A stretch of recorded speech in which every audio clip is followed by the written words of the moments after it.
অন্যদিকে খুনের অভিযোগে গ্রেফতার করা হলো নবগ্রাম তৃণমূলের ব্লক সভাপতিকে।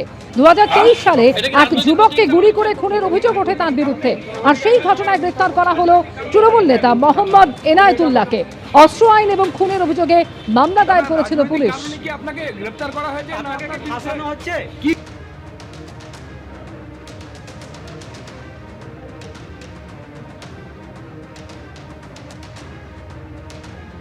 এদিকে আর্থিক প্রতারণা মামলায় গ্রেফতার করা হলো দুর্গাপুর পুরসভার 32 নম্বর ওয়ার্ডে তৃণমূলের বিদায়ী কাউন্সিলরকে।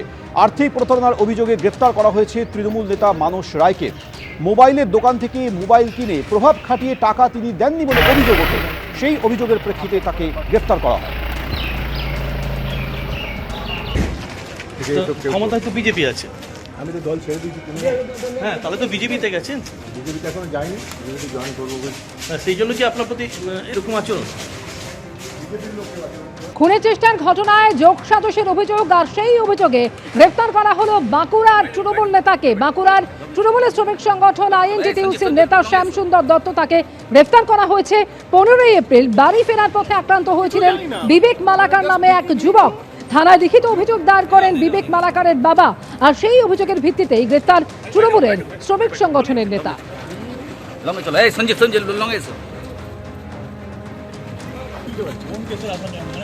কিছু জানি না, আমাকে জাস্ট ডেকে নিয়ে গেল। তোলাবাজির অভিযোগে এবার গ্রেফতার তৃণমূল কাউন্সিলর, বাগুইহাটের তৃণমূল কাউন্সিলর সমরেশ চক্রবর্তী, তাকে এবার গ্রেফতার করলো পুলিশ। প্রমোটার পেটানো কাউন্সিলর গ্রেফতার হলো পুলিশের হাতে। কিছুদিন আগে এই কাউন্সিলরের বিরুদ্ধে একই অভিযোগ উঠেছিল, আর এবার তাকে গ্রেফতার করলো পুলিশ। এ সম্পর্কে আরো জানবো, ময়ূক ঠাকুর চক্রবর্তী টেলিফোনে রয়েছেন।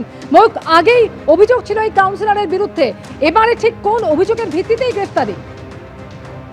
দেখো, তোমার যেটা জানাই যে বিধাননগর পুর নিগমের 9 নম্বর ওয়ার্ডের তৃণমূল কংগ্রেস কাউন্সিলর সমরেশ চক্রবর্তী কিছুক্ষণ আগে তাকে বাগুইহাটি থানার পুলিশ আধিকারিকরা গ্রেফতার করেছেন, এবং তার বিরুদ্ধে মূলত যেটা অভিযোগ, ঘটনার সূত্রপাত 2024 সালের ডিসেম্বর মাসে তিনি একজন প্রমোটারকে মারধরের অভিযোগ তার বিরুদ্ধে ছিল। তার এগেন্স্টে বাগুইহাটি থানায় এফআইআর হয়। দীর্ঘদিন ভিন রাজ্যে পালিয়ে গেছিলেন এই সমরেশ চক্রবর্তী, এবং এই অভিযোগের পরবর্তী ক্ষেত্রে কিছুদিন আগে যেটা জানা যাচ্ছে যে সমরেশ চক্রবর্তীর বিরুদ্ধে ফের তোলাবাজির অভিযোগ সামনে আসে, এবং সেই অভিযোগের প্রেক্ষিতে এফআইআর রেজিস্টার হয়। আজকে দুপুরবেলায় বিধাননগর পুর নিগমের 9 নম্বর ওয়ার্ডের টিএমসি কাউন্সিলর সমরেশ চক্রবর্তী, তাকে পুলিশ আধিকারিকরা গ্রেফতার করেছেন। পুলিশের তরফ থেকে বলা হচ্ছে রিপিট অফেন্স, অর্থাৎ একই ধরনের অভিযোগ তার বিরুদ্ধে বারবার আসছে।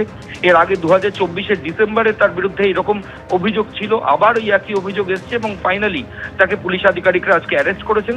আগামীকাল তাকে বিধাননগর কোর্টে পুলিশ আধিকারিকরা প্রডিউস করবেন।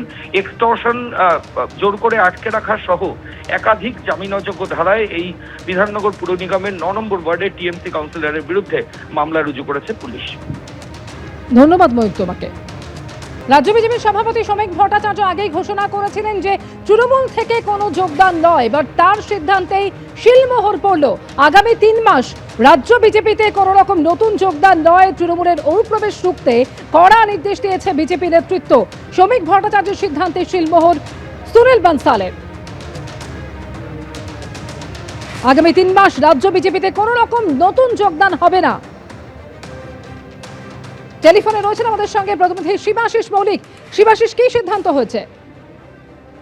দেখো, এর আগে শ্রমিক ভট্টাচার্য ইঙ্গিত দিয়েছিলেন যে এখন বিজেপিতে কোনো যোগদান চলবে না।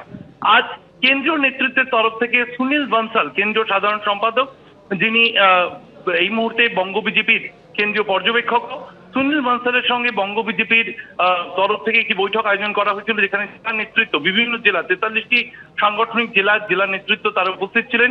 তাদেরকে বার্তা দেওয়া হয়েছে শ্রমিক ভট্টাচার্য এবং সুনীল বানসালের পক্ষ থেকে, আগামী 3 মাস বিজেপিতে কোথাও কোনো জয়নিং চলবে না, অর্থাৎ যোগদান আপাতত বন্ধ। কারণ কোট আনকোট তৎকাল বিজেপি হিসেবে গণনার দিন থেকেই দেখা যাচ্ছিল কিছু মানুষ তারা গেরুয়া আবির মেখে তারা বিভিন্ন জায়গায় বিভিন্ন ধরনের বিতর্কিত বিষয়ে জড়িয়ে পড়ছিলেন। বিভিন্ন জায়গায় পার্টি অফিস দখল থেকে শুরু করে বিভিন্ন ইউনিয়ন নতুন তৈরি করা, এই ধরনের অভিযোগ উঠে আসছিল। এই ধরনের অভিযোগ আশায় কাউকে রেয়াত করা হবে না, এমনকি সাসপেন্ড পর্যন্ত করা হতে পারে, এই বার্তা দিয়েছেন সুনীল বানসাল। এবং আগামী 3 মাস কোথাও কোনো যোগদান চলবে না। এমনটাই কিন্তু আপাতত বঙ্গ বিজেপির সিদ্ধান্ত জানিয়ে দেওয়া হয়েছে বিভিন্ন জেলা নেতৃত্বকে। বিভিন্ন সাংগঠনিক জেলাতে 10-12 জনের একটি শৃঙ্খলা রক্ষা কমিটি করা হবে। কর্মীদের আচরণে কোথাও কোনো সমস্যা উঠে এলে, কোথাও এই ধরনের কোনো পার্টি অফিস দখল সংক্রান্ত বা অন্য বিভিন্ন যে অভিযোগ উঠে আসছে, সেই অভিযোগগুলো উঠে এলে তা খতিয়ে দেখবে এই বিশেষ কমিটি, জানাবে রাজ্য কমিটিকে। চূড়ান্ত সিদ্ধান্ত নেবে রাজ্য কমিটি, জানিয়ে দেওয়া হয়েছে বঙ্গ বিজেপির তরফ থেকে। আজ সল্টলেকে একটি বৈঠক ছিল, সেই বৈঠকে এই বার্তা সরাসরি জেলা নেতৃত্বের সামনে তুলে দেন সুনীল বানসাল ও শ্রমিক ভট্টাচার্য। ধন্যবাদ শিবাশিস। এবিপি আনন্দ, এগিয়ে থাকে, এগিয়ে রাখে।